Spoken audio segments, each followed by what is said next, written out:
시간인데요. 기독교 세계관이란 무엇인가 하는 겁니다. 이제 아까 세계관이 뭔가 공부했기 때문에 이번엔 좀 더 빨리 나갈 수 있을 것 같아요. 제 아내랑 시장을 가다가 한 부인을 만났습니다. 한 부인을 만났는데 이 부인이 이런 이야기를 했습니다. 자기 아들 손을 잡고 가다가요, 자기 아들에게 이런 말을 했습니다. 얘야, 너도 공부 열심히 안 하면 저 아저씨처럼 된다. 그래서 그 부인이 손가락질하는 그 아저씨가 누군가 이제 봤습니다. 보니까 우리 동네를 매일같이 청소하는 청소부가 하셨어요.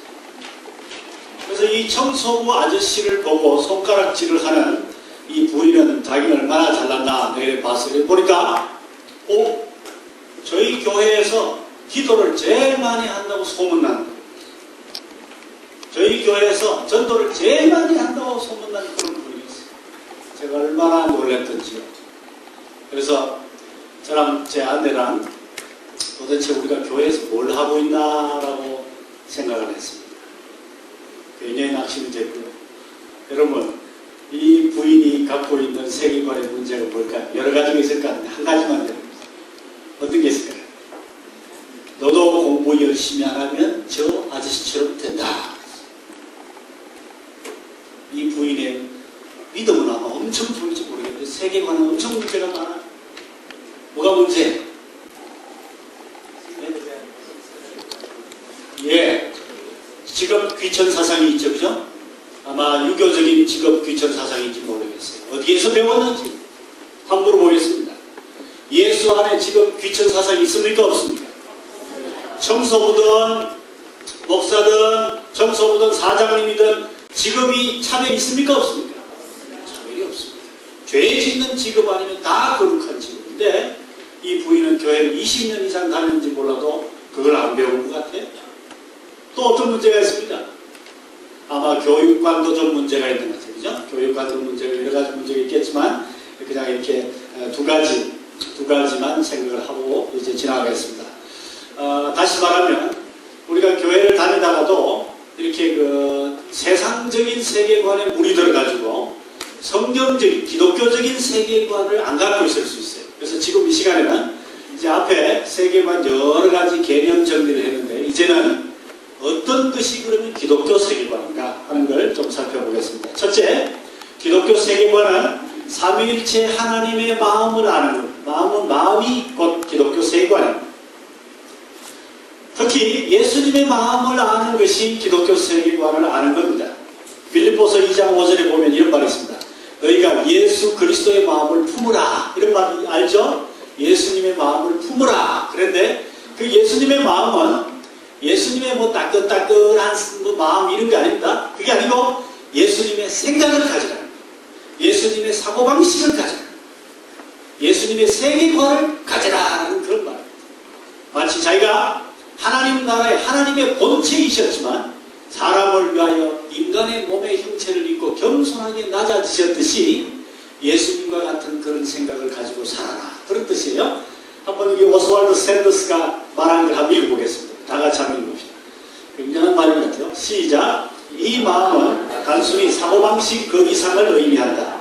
그것은 그리스도인의 모든 내적인 성향과 기질을 말하며 그리스도의 생각과 동기와 소원을 포함한다. 여러분, 예수님의 생각을 가지고 있습니까? 예수님의 생각을 안 배우면요, 예수님의 마음을 아무리 배워도 소용없습니다. 두 번째, 성령의 생각입니다. 우리는 교회에서 성령의 능력, 성령의 은사, 성령의 구원 이런 건 많이 배웁니다. 그러나 성령의 지혜, 성령의 지식, 성령의 진리, 다시 말하면 지혜의 영이시고 지식의 영이시고 진리의 영이시라는 것은 별로 안 가르치는 것 같아요. 로마서 8장 5절에 7절 보면 여기에요. 이런 말을 합니다. 너희가 성령의 생각을 품어라. 성령의 생각을 가자. 이게 너무 중요하기 때문에 찾아봅시다. 로마서 8장이요. 보통 성령장이라 이렇게 이야기합니다. 로마서 8장. 근데 로마서 8장에 뭘 이야기하는지 보세요. 성령을 배울 때 뭘 배우라 그러는지 보세요. 우리 성령의 능력도 알아야 되고 성령의 은사도 필요합니다. 각종 은사, 방언의 은사도 필요하지만 성령의 생각도 우리에게 필요합니다. 8장 5절에서 1절에서 7절 우리 다 같이 한번 읽어보겠습니다. 아무리 시간이 없어도 읽어보겠습니다. 시작. 육신을 쫓는 자는 육신의 일을, 영을 쫓는 자는 영의 일을 생각하나니 육신의 생각은 사망이요 영의 생각은 생명과 평안이니라. 육신의 생각은 하나님과 원수가 되나니 이는 하나님의 법에 굴복지 아니할 뿐만 아니라 할 수도 없습니다. 육신에 있는 자들은 하나님을 기쁘게 할 수 없느니라. 이 다시 말하면 무슨 말일까요? 육신의 생각을 하는 사람은 하나님을 기쁘시게 할 수 없대요. 성령의 생각을 하라 이렇게 이야기해요. 여기 성령의 생각은 성령의 지배받는 생각이다 이렇게 이야기합니다. 또 혹은 육신의 생각과 원수가 되는데 생명과 평안을 주는 생각이다 이렇게 이야기합니다. 그래서 저는 우리 아멘교회 성도 또 여러분들 또 그 다음에 우리 선생님들이요 성령의 능력에 민감하고 성령의 능력을 받기를 바랍니다. 그러나 성령의 생각에 민감해지기를 또 바랍니다. 성령님은 나에게 무슨 생각을 하기를 원하느냐 아니죠.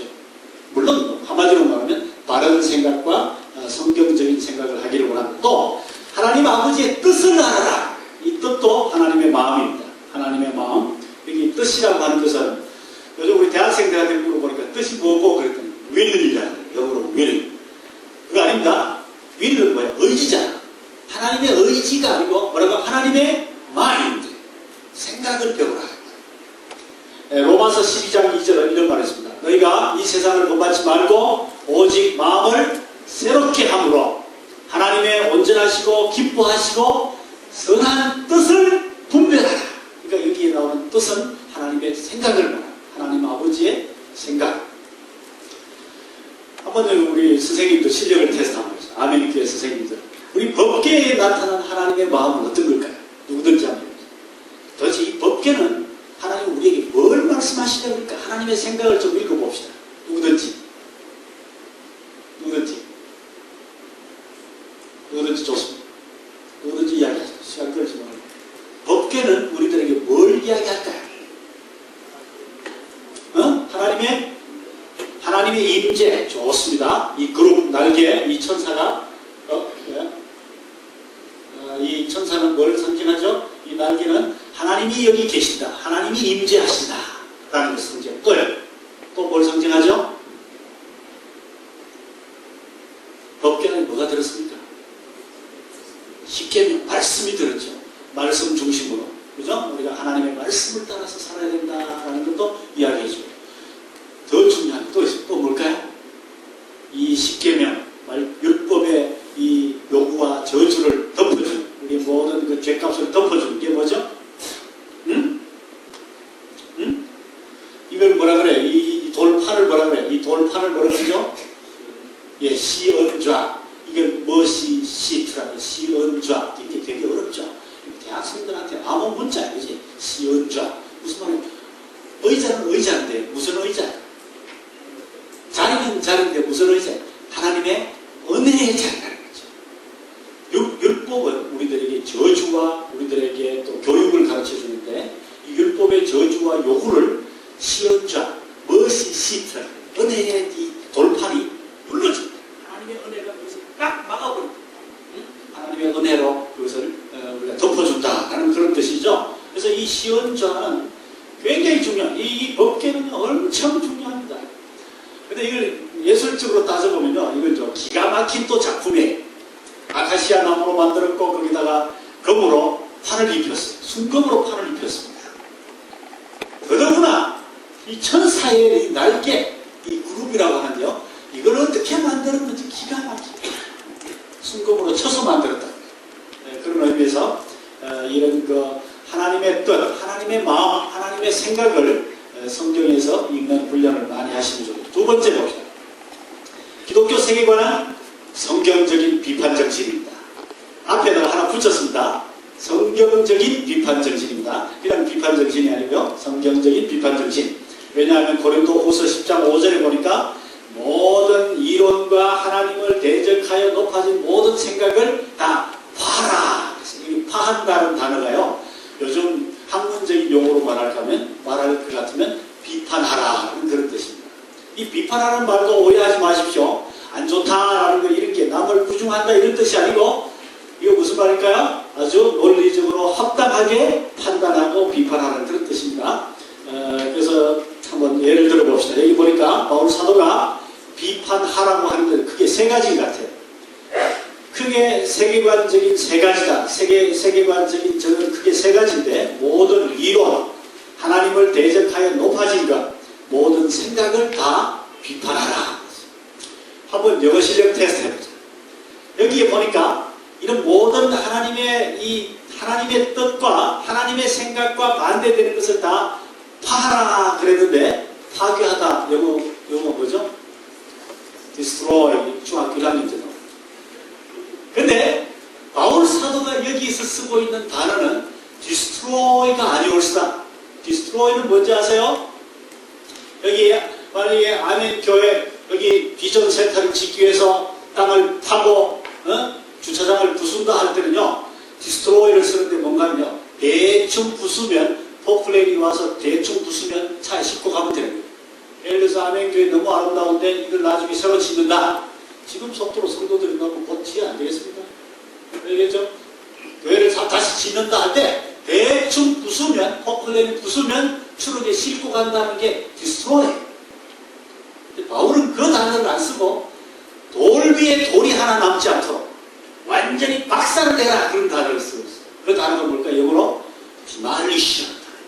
한번 따라합시다. 디말리시. 토플이 나올지 모릅니다. 완전히 박살을 내라. 뭘 박살을 내라 그럽니까? 나쁜 이론, 잘못된 생각, 비기독교적인 신념 체계, 비기독교적인 세계관은 다 박살을 내라. 교회 안에 박살을 내고 있습니까? 교회 안에 박살을 안 냅니다. 바울 사도는 명령을 해요. 왜? 이 모든 잘못된 세계관은 하나님을 거역하기 때문에 타협하지 말아요.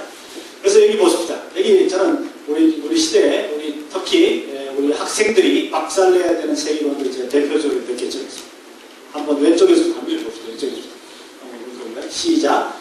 성공주의, 물질주의, 과학주의, 자연주의, 해체주의, 화행주의, 종교다원주의, 쾌락주의, 에로티시즘. 이거 우리 청년들이 지금 물들면 큰일입니다. 우리 학생들이 여기에 물들면 소망이 없습니다. 이런 것들이 교회에 들어오면 어떻게 하는 거예요? 디말리시아. 이런 것들을 학교에서 배울 때 어떻게 하는 거? 디말리시아. 그래서 기독교 세계관은요, 그냥 뭐 하나님의 마음을 알고 하나님의 뜻을 알고 이 정도가 아니고요, 잘못된 것 잘못됐다라고 말할 수 있는 비판 정신입니다. 그래서 앤드류 머레이가 유명한 말을 했습니다.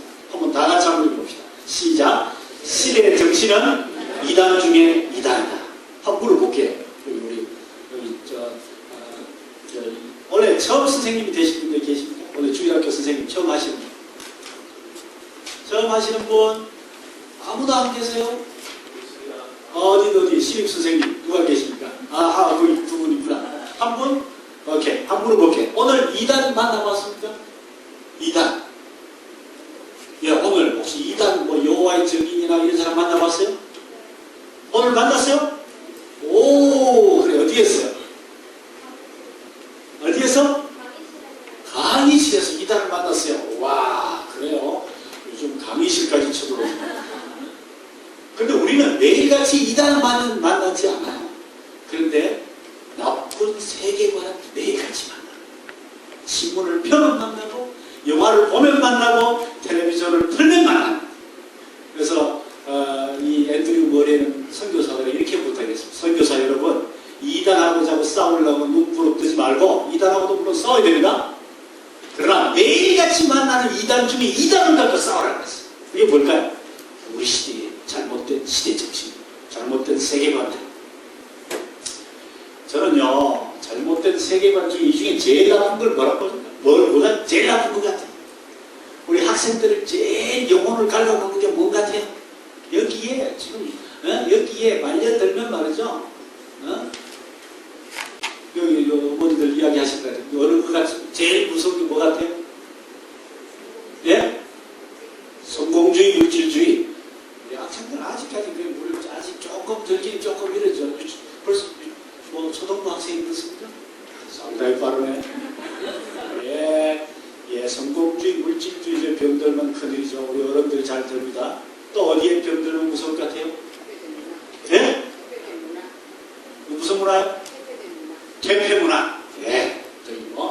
나르시즘이나 쾌락주의 무섭습니다. 매일같이 만나요. 인터넷 열면, 텔레비전 틀면, 신문 펴면, 책 열면 이것과 우리는 싸워야 됩니다. 세 번째 봅시다. 기독교 세계관은 변화된 지식입니다. 골로새서 3장 10절을 한번 빨리 찾아서 읽어볼까요? 누가 한번 찾아서 읽어주십시오. 골로새서 3장 10절. 골로새서 3장 10절. 3장 10절. 사랑을 입었으니 이는 자기를 창조하신 자의 형상을 좇아 지식에까지 새롭게 하심을 감사합니다. 네, 여러분 예수님 믿고 난 후에 지식까지도 새로워졌습니까? 와, 저는요 성경을 다시 읽다가 깜짝 놀랐습니다. 하나님의 형상을 쫓아 하나님을 닮아서 지식에까지도 새롭게 되라. 지식에까지도 새롭게 되라.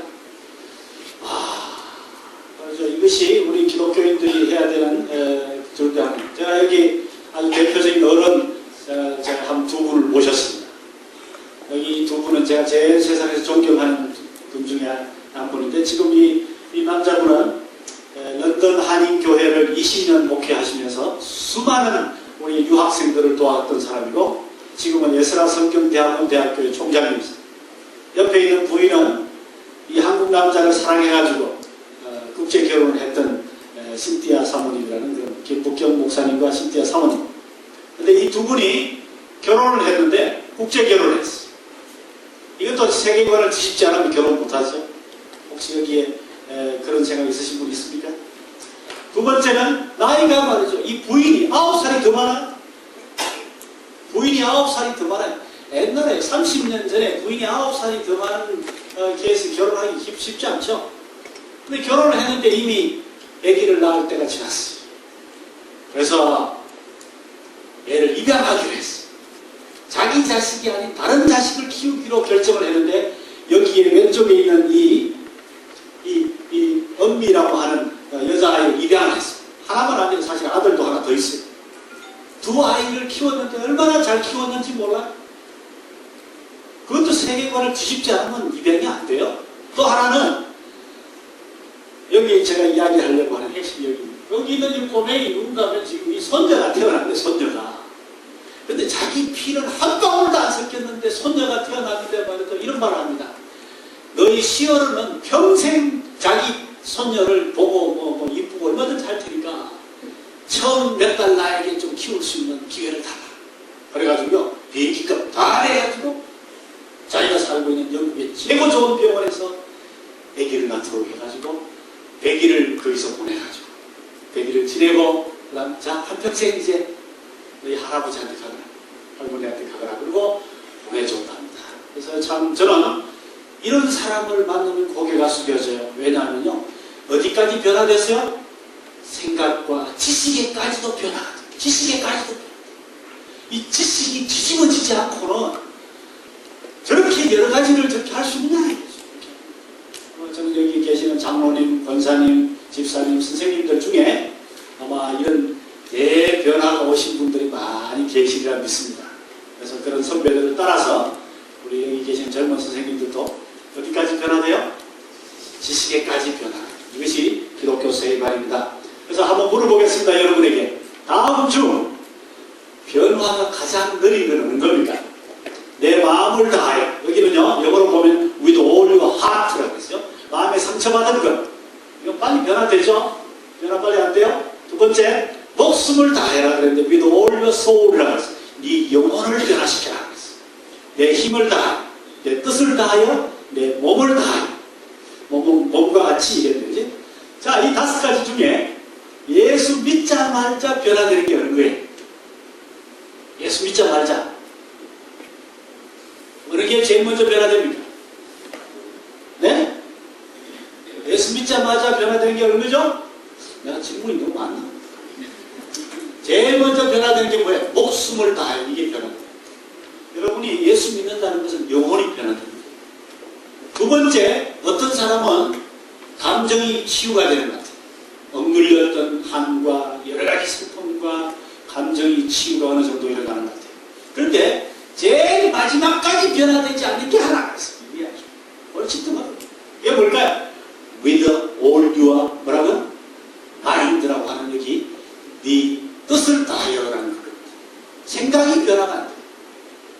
하나님 사랑할 때 사실은 우리의 영혼과 우리의 감정과 우리의 이 생각도 동원이 되어야 되는데 이 마지막이 변화가 안 돼요. 그래서 좀처럼 이게 안 되는데 바로 여러분에게 이것을 한번 생각해 보시기 바랍니다. 네 번째 기독교 세계관은 하나님의 지혜라고 생각합니다. 사실은요 기독교 세계관은요 세계관 책 하나도 안 읽은 장로님이나 권사님 중에 기독교 세계관대로 철저하게 살아가시는 분들이 얼마나 많은지 몰라요. 어떤 권사님 교회 오시면 여기 말이죠 쓸데없이 불 켜놓은 거 하나 끄십니다. 그분은요 세계관 책 뚜껑을 안 열어보신 분이지만 사실은 기독교 세계관대로 사시는 분. 왜요? 한 푼이라도 아껴야 된다는 거죠. 하나님의 성도들이 헌금한 돈으로 이 다 불 켜는데 전등 한 개라도 아껴야 된다는 신명을 가지고 계신 그 권사님 로타리 클럽의 회원이세요. 남편이 로타리 클럽 회원이신데 남편이랑 미국 여행을 가셨대요. 미국의 국제 로타리 클럽에서 이제 모이는데 세상에서 제일 좋은 호텔에 넣어줬대요. 근데 호텔에 들어가니까 슉 들어가니까 불이 자자자자자 들어오고 말이죠. 그냥 뭐 이렇게 저 목욕탕 탭을 또 만지니까 물이 샥 나오고 탭도 황금으로 됐대요. 황금. 근데 이 권사님 교회에서 맨날 전기 끄덕었거든요. 그 호텔에 최고 호텔에 들어가서 하루밤에 뭐 수백 불 하는 호텔에 들어가서 전부 전기 끄십니다. 왜 이렇게 많이 켜놨나? 그 다음에 막 물 누르면 샥 나오는 아참 무시. 이분이 진짜 기독교 세계관을 가지고 계신 분이에요. 이해되십니까? 제가 우리 대학생 청년들 가르치고 어려운 책 10권 뒷다는 자기는 10권. 저 뒤에 있는 책 10권 다 뒷다는. 그런데 전기 마음대로 켜보면 마음대로 그 사람은 책만 읽었지 기독교 세계관이 체육화 안 되잖아. 무슨 말인지 이해됩니까? 이것이 지혜라는 지혜. 삶의 지혜. 그래서 세계관 책을 하나도 안 읽으신 분 중에 하나님의 지혜를 받으신 분, 그 사람은 세계관을 갖고 있는 분입니다. 그래서 그런 분들이 여기 오실 필요가 없습니다. 사실. 무슨 말인지 이해되십니까? 그래서 기독교 세계관은 배워서 되는 게 아니라 어떤 면에서 하나님이 주시는 지혜라고 할 수 있습니다. 한번 다 같이 한번 읽어보겠습니다. 이 제임스 페커라는 사람이 이 학문적으로 한 말을 한번 읽어보겠습니다. 다 같이요. 시작. 지혜란 지고지선의 목표 및 그 목표를 성취한 분명한 수단을 볼 줄 아는 능력과 그것들을 선택하는 경향이다. 이 권사님이 불 끄는 것, 목표를 아시고 불을 끄는 방법을 아시고 불을 왜 꺼야 되는지를 아시는 분은 이 지혜를 갖고 계십니다. 그런 의미에서 기독교 세계관은 아주 쉬운 겁니다. 저는 최근에 기독교 세계관을 가장 잘 멋지게 자기의 작품 속에서 발표한 분이 있다고 보는데 그분이 C.S. 루이스라고. C.S. 루이스. 혹시 나르니아 연대기 봤습니까? 사자마녀 5장 봤어요? 안 보신 분 손 안 들고. 사자마녀 5장 아직 안 보신 분. 오, 절반이 넘으시네. 우와, 안 보셨구나. 이 영화는요, 기가 막히게 좋은 영화입니다. 이 영화를 안 보셨다니. 반지의 제왕을 안 보신 분 손 들어봐. 반지의 제왕. 그건 별로 없으십니다. 다행입니다. 반지 제왕도 아주 기가 막히게 좋은 영화죠. 권력과 우정과 이 뭘까요? 그 조그마한 민족, 소인족이 이 영적인 전쟁의 최전선에 서서 싸우는 그야말로 말하자면 멋진 영화 중에 하나인데 이 나르니아 연대기도 마찬가지 C.S. 루이스라고 하는 20세기 기독교인들 중에 가장 지혜로운 어른 중에 한 분이었습니다. 그 어른이 신학책도 수십 권을 썼지만 동화책을 썼어요. 동화책. 그 동화책을 써서 성경적인 세계관을 아이들에게 가르쳐 주려고 했습니다. 그래서 안 보신 분 있으면 빨리 보시고요. 여기 나오는 사자는요. 누구를 상징하죠? 보신 분? 예수님을 상징합니다. 여기 하얀 마녀. 여기 하얀 마녀는 누구를 상징하죠? 하얀 마녀는 마귀를 상징합니다. 그래서 우리를 유혹하는 마귀를 상징하는데 아주 멋진 영화입니다. 혹시 이 영화에 대한 감상법을 알고 싶으면 제가 낮은 울타리라고 하는 잡지에 4월달인가 5월달에 아마 이 영화를 감상하는 감상법이라는 글을 하나 썼어요. 제가 루이스를 굉장히 좋아합니다. 그래서 감상법을 써놓은 게 있으니까 여러분이 한번 참고하시길 간절히 바랍니다. 마지막으로 기독교 세계관은 참된 진리입니다. 참된 진리고 참되고 합리적인 진리라 이렇게 할 수 있습니다. 이 성경을 한번 찾아봅시다. 우리 하도 우리 성경이 이게 저 엉터리로 번역이 되어 있어가지고 좀 제대로 우리가 다시 읽어보겠습니다. 사도행전 26장, 사도행전 26장 25절.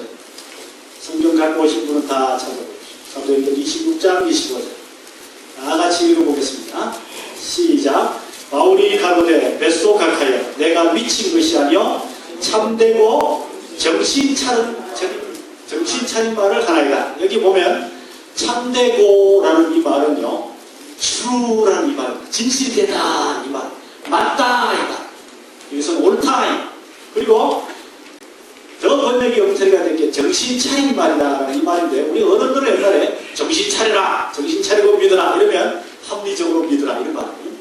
근데 요즘은 정신 차리고 믿어라 이러면 뭐 졸지 말고 믿어라 이 말은 뭐 통하는지 이해가 안 돼요. 근데 영어 성경을 한번 읽어보겠습니다.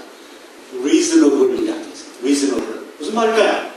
내가 예수를 믿는 이유는 이것이 참되고 진실되고 또 하나는 뭐예요? 합리적이기 때문에 기독교를 믿는다. 여러분, 바울 사도가 이런 말을 아무한테는 안 합니다.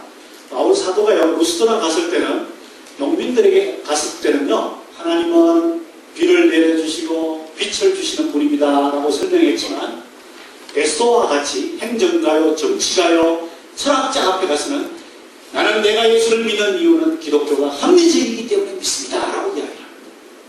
또 아테네와 같은 학자들과 철학자들이 모인 그런 아테네 아레오바구에 가서는 바울 사도가 하는 말은 매우 철학적입니다.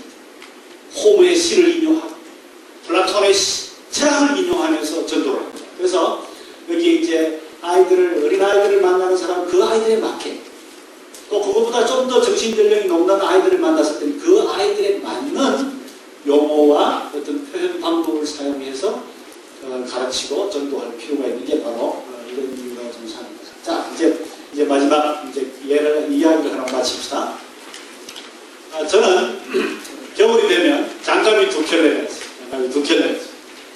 한 켤레는 이런 좋은 가죽 장갑입니다. 스키 장갑 같죠? 굉장히 비싼 장갑. 우리가 백화점에서 사주셨는지, 와, 이거 끼고 나오면 돈이 나요? 네? 저는 산골짜기에 살지만 좋은 장갑이 있어요. 와, 이거 끼고 나가면 저도 도시에 사는 거 안 부럽습니다. 좋은 장갑이.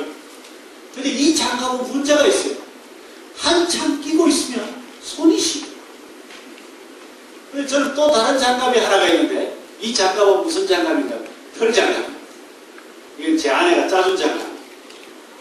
근데 안 그래도 촌놈인데다가 제 아내가 짜준 그 털 장갑을 끼고 나가면 완전히 촌놈 왔다. 그런데 이 장갑은 끼고 다닐수록 손이 어때요? 따뜻한 거야. 따뜻한 거야. 겨울 되면 제가 어느 장갑 낄까요? 예? 따뜻한 거. 뭐? 털 장갑. 남이야, 촌놈이라 그러던 말도 뭐예요? 따뜻한 털 장갑을 끼는 거예요. 혹시 한번 물어보겠습니다. 기독교를 장갑에 비유한다면 가죽 장갑 같을까요? 털 장갑 같을까요? 예? 털 장갑. 확실합니까? 두 가지. 첫째는 누가 짜준 거예요. 내 손에 꼭 알맞게 짜주는데 그냥 짜준 사람이 아니라, 돈 받고 짜준 게 아니라 뭐예요? 나를 사랑하는 사람. 나를 지극히 사랑하는 사람. 예? 아들까지도 줄 정도로 사랑하는, 생명까지도 줄 정도로 사랑하는 사람이 짜준 장갑. 또 하나는 뭐예요? 그걸 믿을수록, 그걸 끼고 다닐수록 어때요? 따뜻한 거예요, 따뜻한 거. 그런데 겉으로 볼 때는 어때요? 터프합니다. 겉으로 볼 때는요, 얼마나 거친지 몰라요. 여기 성경에 생략법이 얼마나 많은지. 어떤 문학자가 그러다 성경에 제일 많은 문학 기법 중에 하나 생략법이에요. 거두절미하고 하나님이 가라사대 천지가 있으라. 그러니까 천지가 있었다는 거예요. 나를 어떻게 만들었다 저런다 이런 거 하나도 없는 거야. 거칩니다. 거친 메시지. 이해가 안 되는 것도 많고 말이죠. 설명이 부족한 것도 너무 많아. 그러나 이걸 믿으면 거기에서 생명이 솟아나고, 거기에서 말이죠, 따뜻하고 인생을 사는 보람이 나고 말이죠, 진리가 거기서 솟아나고. 그런 의미에서 기독교 세계관은 장갑과 어떤 장갑이냐? 털장갑. 네? 그래서 저는 이렇게 생각합니다. 제가 믿는 기독교를 믿는 이유는 이 교수님이 말했듯이 Christianity is true to the way things are. 이게 무슨 말일까? 되게 어려운 말인데 어떤 영문학 하신 분이 저한테 이렇게 번역을 해주더라고요. 이것은 만물의 존재하는 양식에 만물의 존재 양식에 부합하는 진리다. 기독교는 어떤 진리라고요? 만물의 존재하는 양식에 부합하는 진리다. 꼭 알맞고 따뜻한 진리라 이 말이죠. 여러분도 그렇게 믿습니까? 그래서 어떤 면에서 기독교 세계관은 우리가 믿을수록 아주 따뜻하고 좋은 그런 거라고 저는 생각합니다. 자, 그러면 한번 여러분에게 묻겠습니다. 가로넣기를 한번 해봅시다. 이제 집에서 숙제 해오셨는지 1번 봅시다. 당신은 기독교 세계관을 무엇이라고 말하겠는가? 1번, 당신은 기독교 세계관이란 인간의 지식이나 경험에 기초한 것이 아니라 하나님의 말씀에 기초한 그게 절대적인 진리라고 믿습니다. 예, 뭐 그렇게 대답해야 될까요? 어떻게 누가 다른 분이 계십니까? 예, 기독교 세계관은 하나님의 말씀에 기초한 성경적 진리.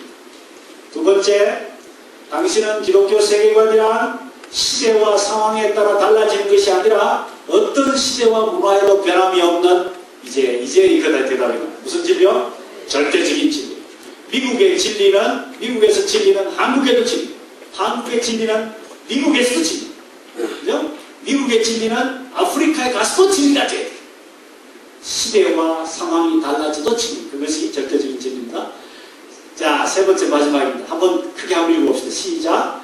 당신은 기독교 세계관이란 지식 노름이나 화두에 머무는 것이 아니라 매일매일의 삶의 문제에 대해서 다른 대답과 설명을 주는 무슨 진리?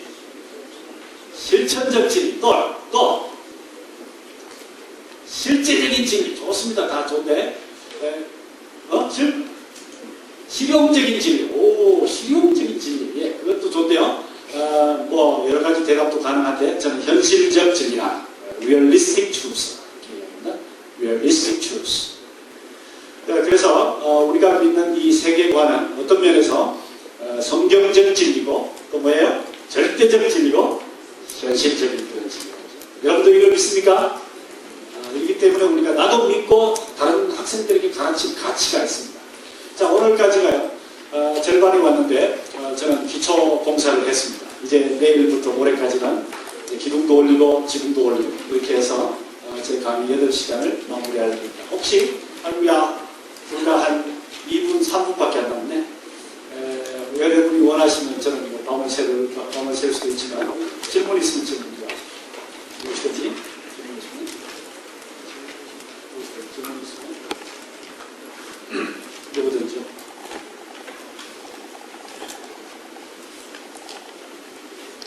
누구시든지.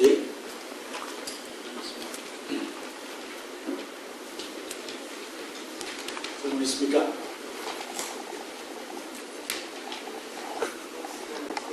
예. 제가 질문 드리겠습니다. 네. 아까 기독교 세계관은 하나님의 지혜라고 얘기하셨는데 예를 드신 게 이제 권사님이 성기불을 거신 걸 드렸습니다.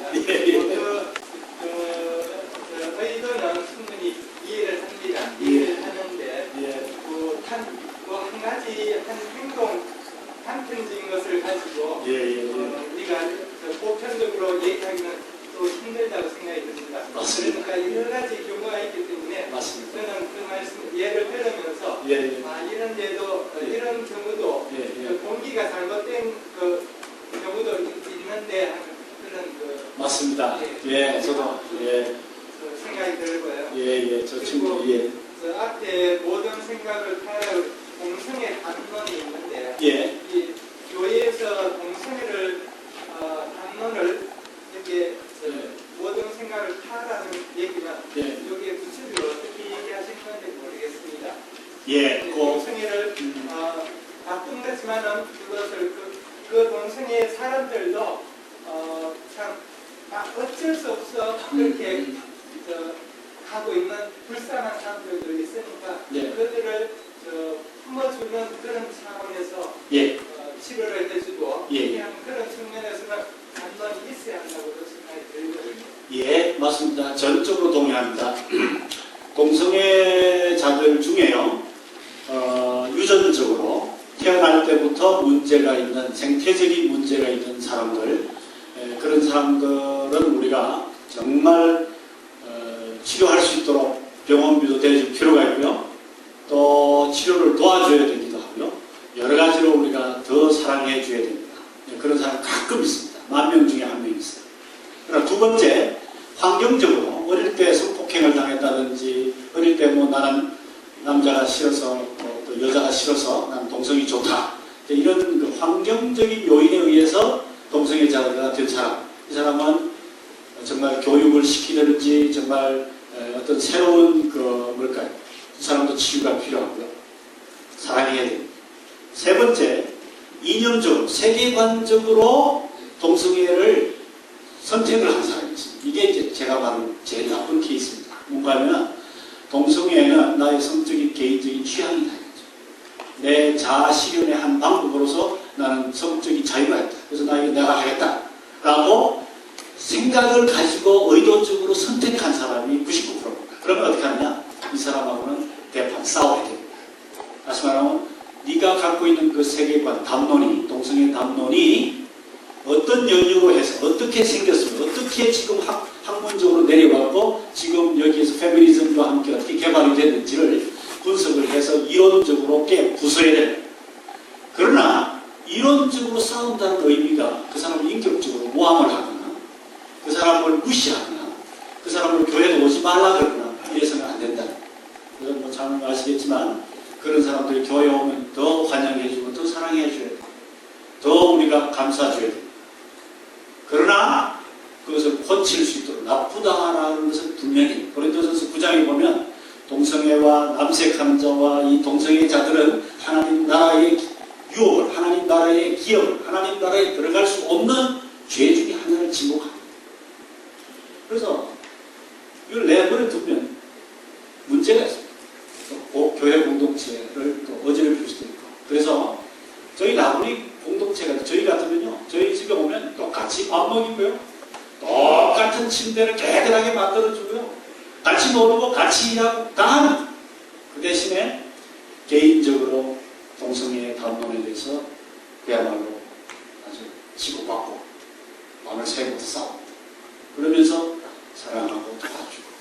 아주 부탁은요, 동성애 영화들이 판을 치게 될지 모르겠어요. 이제 곧.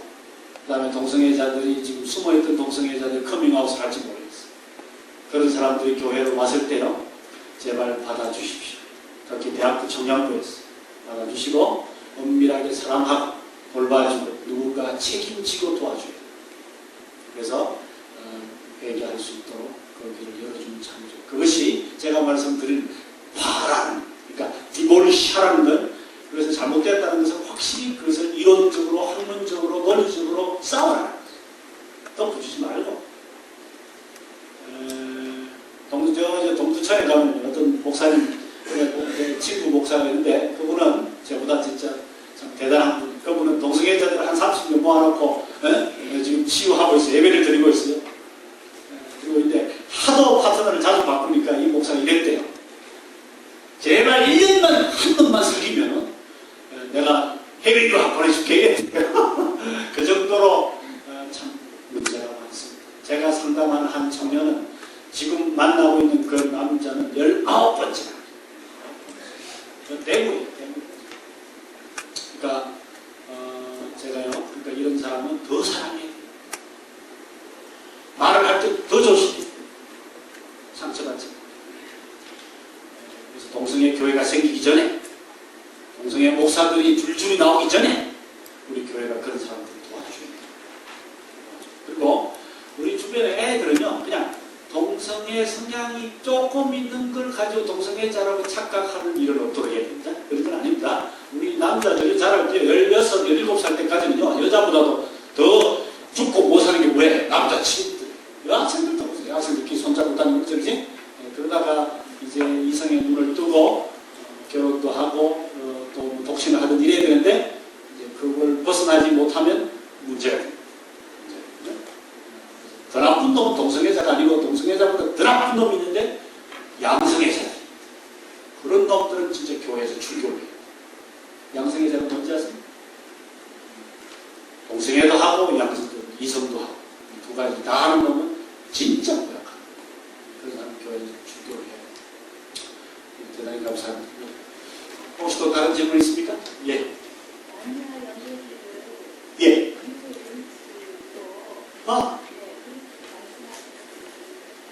그 어떤 미친놈이 그런 이야기를 하는지 모르는데 전혀 모르는 이야기입니다. 말도 안 돼. 나름이야 연대기 유해지하고는 아무 상관없습니다. 예, 유해지하고 전혀 상관없습니다. 유해지를 모르는 사람이 하는 거예요. 그래서 대단히 죄송하지만 그분 그 유해지라고 그러신 분은 저랑 한번 만나주십시오. 제가 유해지가 아닌 걸 증명을 했으니까. 유해지는요, 그 동양적인 신비적인 종교나 또 혹은 그 인도의 그 요가적인 이런 것들이 가미된 걸 물론 유해지라 그러는데요. 이제 나르디아에 있는 아마 그 무슨 뭐 마녀 이야기라든지 이런 걸 보고 그러실지 모르겠는데요. 그분 참 아주 샤프하네요. 그런데 나르디아 연대기는 유해지하고는 전혀 상관없습니다. 나르디아 연대기는요, 첫째 이겁니다. 예수 안 믿는 사람이 읽어도 예수 안 믿는 사람이 봐도 참 재밌는 한편의 판타지 소설 동화예요. 그 동화책을 영화로 만들었어요. 그래서 굉장히 재밌는 판타지 동화예요. 그러니까 아이들이 박사님 집에 놀러 가는데 그 집에 옷장문을 열고 새로운 세계로 들어가서 거기서 놀다 왔다 이런 이야기인데 굉장히 재밌는 동화예요. 그 다음에 두 번째는요, 기독교인들이 영적인 눈으로 그 영화를 보면 구구절절 장면마다 일종의 그 성경적인 이미지, 그 알레고리가 숨어 있습니다. 아까 그 사자가 예수님을 상징하듯이 혹은 돌탁자 위에 사자가 묶여서 대신 죽잖아요. 누구를 위해서 대신 죽습니까? 에드문드라고 하는 그 배신자를 위해서 대신 죽잖아요. 꼭 우리 예수님 우리 돌아가신 것처럼 죽겠지. 그리고 그 마녀가 말이죠. 이 배신자를 대신해서 죽는 이 사자를 죽이면 끝날 줄 알았어요. 마녀가 지가 이길 줄 알았어요. 그래서 죽이잖아요. 그런데 마녀가 알지 못하는 더 깊은 비밀이 있었는데 창세 이전의 비밀이에요. 그 비밀은 뭔가 하면 죄 없는 자가 배신자를 위해서 대신 죽어주면 그 죄 없는 자가 다시 돌탁자를 깨고 살아날 수 있다는 태초 이전의 비밀을 마녀가 몰랐다. 그건 마치 우리 기독교의 부활 메시지와 유사하죠. 그래서 너무 기독교 메시지랑 그 나름대로랑 꼭꼭 끼워 맞추려고 그러지 마십시오. 제발 그러지 마십시오. 루이스는 그건 싫어. 그건 그러지 마시고, 그러나 상당히 많은 이미지들이 기독교적인 알레고리를 갖고 있다는 건 사실이에요. 한두 개가 아니고 굉장히 많습니다. 예를 들어서 제 꼬맹이 이름이 뭐죠? 루시인가요? 꼬맹이가 귀를 잘못 들었어요. 물론 형제들하고. 그런데 이 사자가 말이죠. 이런 말을 해줍니다. 루시야 그 길을 가지 말고 이 길을 오라고 속삭여요. 그런데 속삭이는 말을 루시라고 해요. 영화에서는 제대로 안 나와요. 그 동화책에 나옵니다. 그래가지고 엉뚱한 길을 들어가지고 헤매다가 완전히 그냥 엉뚱한 데를 가버립니다. 그때 도움을 요청합니다. 물라파를 부릅니다. 불면 사자가 나타나가지고 바른 길을 가르쳐줄 때 그때 루시안 이런 말. 내가 너에게 속삭일 때 왜 안 듣는다? 네가 속삭일 때는 안 듣고 네가 내가 나팔을 불어야지 꼭 듣냐 라고 이야기해요. 왜요? 굉장한 메시지가 우리 대학생들 청년들한테 기도 가르칠 때 그거 가르칩니다. 그 이야기를 자주 씁니다. 하나님이 너희 인생길을 인도하실 때, 너희들에게 응답하실 때 하나님이 살살 속삭여 줄 때는 안 들으려고 그래요. 왜? 지금 너무 행복해가지고 하나님 속삭이는 소리가 안 들려요. 그래가지고 하나님이 어떻게 한다 그러는가 하면은 보통이라는 나팔을 불어야지 너희들이 내 말을 듣겠느냐. 보통이란 말은 여러 가지 병, 사고, 듣느냐? 네가 내 말을 듣겠느냐? 그래서 굉장히 그 재밌는 이야기가 많아요. 그 아이디어가 지혜가 속이 들어있는 책. 그래서 제가 이야기했잖아요. 그래서 영화를 보면요, 감동이 동화책을 읽는 게 한 50%밖에 안 됩니다. 꼭 동화책을 읽으십시오. 소리 내서 들으십시오. 그러면 훨씬 더 좋습니다. 그리고 영화를 또 보시고요. 그렇습니다. 저는요, 이 C.S. 루이스의 나르니아 연맹이나 톨킨의 반지의 제왕보다 훨씬 기독교적으로 쓰여졌다고 합니다. 톨킨의 반지 제왕은요, 약간은 서양의 신비주의와 신화가 굉장히 많습니다. 그러나 나르니아 연맹은 굉장히 신화가 많이 제거됩니다. 그래도 반인 반마도 나오는 거죠? 그런 건 그리스 신화에서 빌려온 거예요. 그런 건요, 아이들 상상력을 위해서 얼마든지 빌려 쓸 수 있습니다. 또 말하는 당나귀도 나오고, 말하는 짐승도 나오고, 그리스 신화에서만 나온 게 아니라 우리 구약 성경에도 말라의 당나귀가 말을 하잖아요. 선지자들이 말을 안 하면 당나귀도 말을 한다라는 게 성경의 메시지예요. 그러니까 나르니아 나라는요, 말해야 될 사람이 말을 안 하니까 누가 말을 하는지 아세요? 짐승들이 말을. 루이스는요, 우리한테 엄청난 메시지를 던져주고 있습니다. 동화를 통해서. 다른 얘기하려면 밤새 얘기하니까. 여기까지 합시다. 됐습니까? 오케이. 아주 참 좋은 질문들 많이 나오겠는데. 그래서, 기독교 세계관, 여러분들이 오늘 한 가지만 정리합시다. 첫째, 기독교 세계관은 성경적인 세계관이거든요. 두 번째, 기독교 세계관은 절대적인 세계관. 오늘 여기에서도 진리고, 내일도 진리고, 다른 나라에 가서도 진리. 그 기독교 세계관입니다. 다음 세 번째 뭐예요? 기독교 세계관은 현실적, 실제적인, 구체적인 진리. 그런 의미에서 이것은 그냥 이론이 아니라 이론이지만 현실적인 진리다. 이걸 여러분 다 믿으시겠습니까?